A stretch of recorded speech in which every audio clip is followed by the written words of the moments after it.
Here's the part nobody tells you. You can set up the perfect zero tax company in Dubai with your business overseas, do everything by the book, and still owe your home country a full year of tax. Why?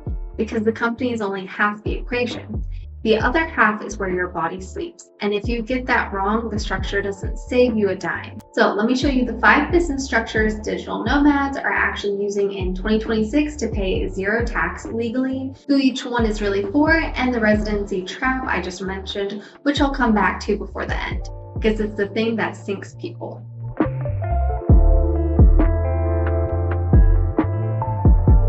Before any structure, you need 2 rules in your head. Rule 1, companies and people are taxed separately. Your business can be based in one country while you live in another. That gap is where the savings happen. Rule 2, zero tax only works if you've actually left your home country's tax net. If you're still a tax resident of, say, Germany or Canada or the US, no offshore company on earth makes that go away. For US citizens especially, this is brutal because America taxes you on worldwide income no matter where you live. More on that in a second.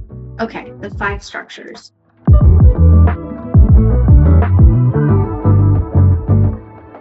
If you're not American and you're a freelancer or a one-person agency, this is the one to start with. A US LLC owned by a non-resident with no US clients and no physical presence in the States pays 0 US federal income tax. The IRS treats it as a pass-through, so the profit flows to you personally, and if you're a tax resident of nowhere or somewhere with no income tax, that profit lands at 0.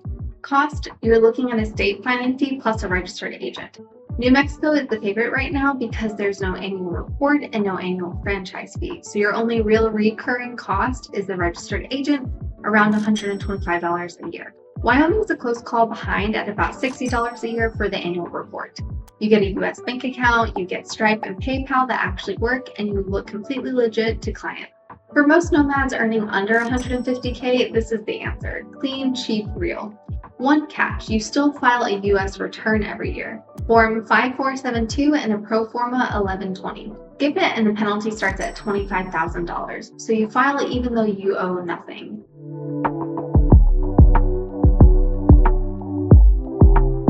The UK Limited Liability Partnership is the quiet one.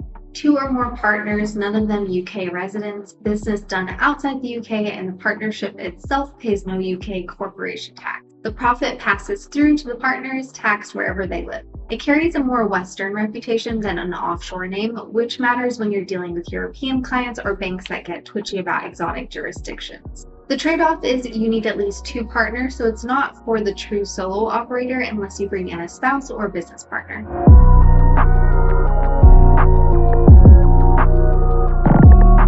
Estonia is famous for E-Residency, and the OU is the company you set up with it. Here's the clever part. Estonia only taxes profit when you distribute it. Leave the money in the company and reinvest it, and the corporate tax stays at 0. Pay yourself a dividend and it gets taxed at around 22%. So Estonia isn't really a zero tax country, it's a deferral country. It's brilliant if you're reinvesting hard and growing. Less brilliant if you want to pull all the cash out to live on. Setup runs a few €100 and you run the whole thing online from anywhere. Quick breather, because this is exactly the moment people start a company in a panic and pick the wrong registered agent.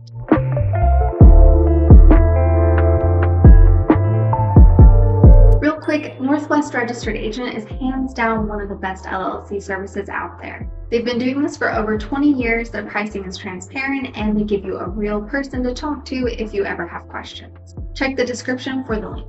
That matters even more when you're a non-resident setting up a US LLC from a beach in Thailand, because you genuinely need a real US address and a real human handling your state mail.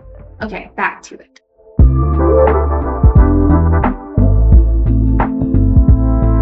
Now, the 2 heavy hitters for when you're past $200K a year and the simple stuff stops fitting.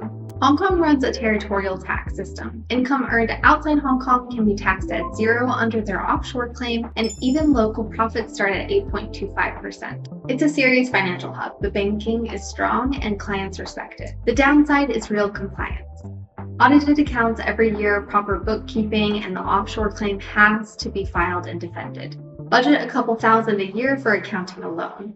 Then Dubai. The UAE Free Zone Company is the one every Nomad guru is selling, and there's a reason. A Free Zone company pays zero corporate tax up to 375,000 dirhams of profit, which is around 100,000 US dollars, and qualifying Free Zone income above that can still sit at zero if you meet the rules.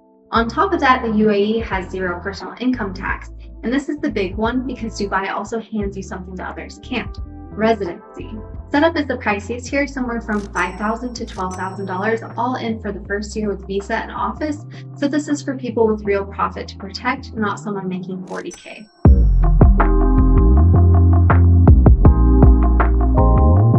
Now the open loop, the 183-day mistake. Most countries say if you spend more than 183 days there in a year, you're a tax resident, and they want tax on your worldwide income.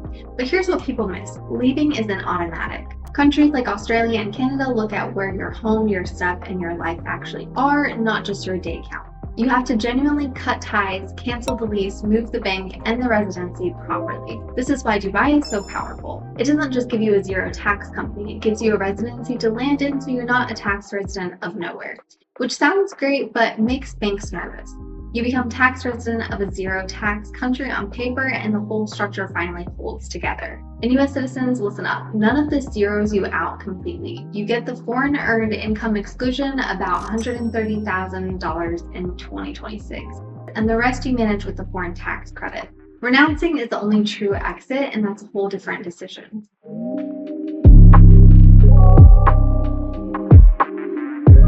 So, the call. Under 150K, you're not American, start with a US LLC in New Mexico. Reinvesting and growing, look at Estonia. Past 200K in serious, Hong Kong, or a Dubai free zone with residency attached. Whatever you pick, the company is step one, and getting it filed correctly is the part you don't want to leave. Seriously, that simple. Northwest handles everything from there, so you're not dealing with the state on your own. Link is in the description. If this cleared up even one thing for you, hit like because it tells me to make more of these. Subscribe if you want the deep dive on any single one of these structures next. And tell me in the comments where you're based and where you want to go, and I'll tell you which setup I'd actually pick for you.